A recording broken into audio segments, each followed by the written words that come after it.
دوستوں اور بزرگوں،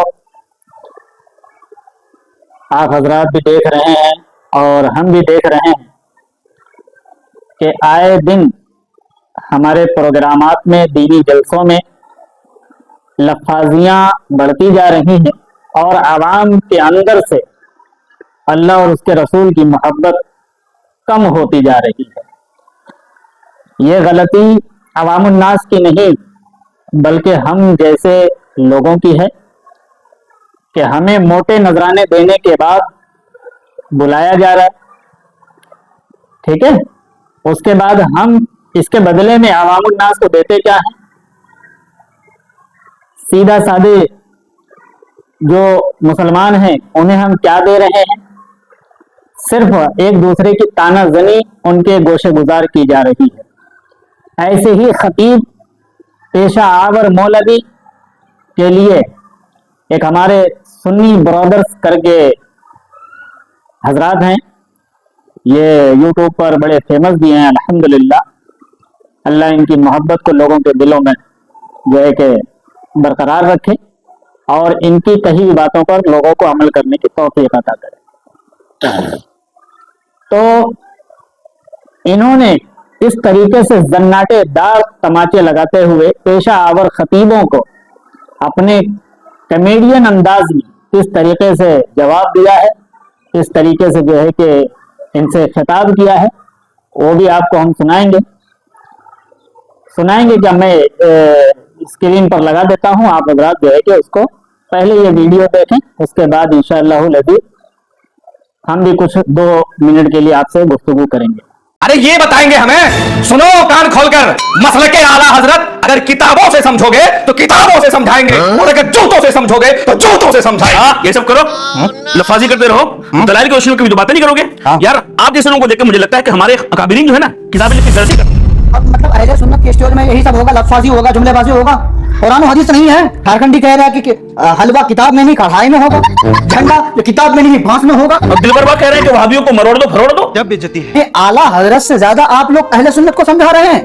اعلیٰ حضرت کے پاس کیا جوتا نہیں تھا؟ 32 جلد کی فتح اور کاہے لکھے اتنی کتابیں اور فتح نویسی کیوں کیے؟ وہ جوتا نہیں تھا ان کے پاس؟ ٹھیک ہے، ٹھیک ٹھیک۔ ارے کیا ٹھیک ہے یار، عوام کو نماز کا طریقہ پتا نہیں، وضو کا طریقہ پتا نہیں، طہارت کا مسائل پتا نہیں، یہ بتاؤ درگاہیں بھر رہی ہے۔ ارے مسلک اعلیٰ کو بدنام کرنے والے جیسے خطبہ ہیں یار، کیا ایک دم عجیب حال ہے۔ السلام علیکم۔ ارے ایسے لوگوں کا مسلک اعلیٰ حضرت سے کوئی واسطہ نہیں جناب، صرف پیٹ پالنے کے لیے مسلک اعلیٰ حضرت کا نام لیتے ہیں۔ اسی لیے ضرورت ہے اس بات کی کہ پہچانا جائے کون مسلک اعلیٰ حضرت کا کام کر رہا ہے اور کون مسلک اعلیٰ حضرت کو ذریعہ معاش بنا رکھا ہے۔ دیکھا آپ نے ویڈیو؟ ارے شرم کرنا چاہیے ایسے پیشہ آور خطیبوں کو نذرانے کے لیے کس حد تک جو ہے کہ گزر جاتے ہیں جس کی کوئی حد نہیں ہے۔ بزرگوں نے تو فرمایا ہے کہ جو پیسہ کی ڈیل کر کے خطاب کرنے کے لیے آئے اس کی تقریر ہی نہ سنو۔ یہ میرا قول ہے کیا؟ بزرگوں کا قول ہے۔ دوسری بات کہ جو پیشہ آور نعت خواں ہو اس نعت خواں کو جلسے میں نہیں بلانا چاہیے، مگر وہی لوگ نظر آتے ہیں۔ میں بتاؤں سب سے بڑا خطیب اور سب سے بڑا نعت خواں کون ہے؟ آپ کی اپنی مسجد کا امام ہے سب سے بڑا خطیب، جو کہ ہر جمعہ کو ایک ہی جگہ پہ کھڑے ہو کر کے الگ الگ تقریریں کرتے ہیں، اور یہ پیشہ آور خطیب یہ ایک تقریر یاد کرتے ہیں، اس میں تھوڑا سا مرچ مسالہ ملا لیتے ہیں الگ سے وقت کی نزاکت کو دیکھتے ہوئے، اور اسی کو 12 ضلع کے اندر تقریر کرتے ہیں، اور 12 ضلع میں کم سے کم نہیں تو یہ 2 لاکھ روپیہ چھاپ لیتے ہیں۔ 12 ضلع میں تو 2 لاکھ شاید کم کہہ رہا ہوں، آپ دیتے ہیں آپ بتائیے۔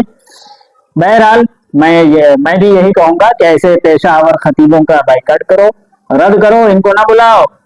جن سے سنیت بدنام ہوتی ہو، جن سے جو ہے کہ مسلک کا کام نہ ہوتا ہو، جو صرف کمیڈی گیری کرتے ہوں، جو صرف اسٹیج پر بیٹھ کر کے لفاظی کرتے ہوں، نہ ایسے نعت خانوں کو اپنے جلسے میں بلاؤ، نہ ایسے جو ہے کہ خطیبوں کو اپنے جلسے میں بلاؤ، بلکہ اپنے جلسے کو بھی پاک و شفاف رکھو، اور اپنے جلسے میں جو خدمت خلق کا جذبہ لے کر کے آئے اسے بلاؤ، جو اللہ تبارک و تعالیٰ کے بندوں کو کچھ دین سکھانے اور بتانے کی نیت سے آتا ہو اس کو بلاؤ۔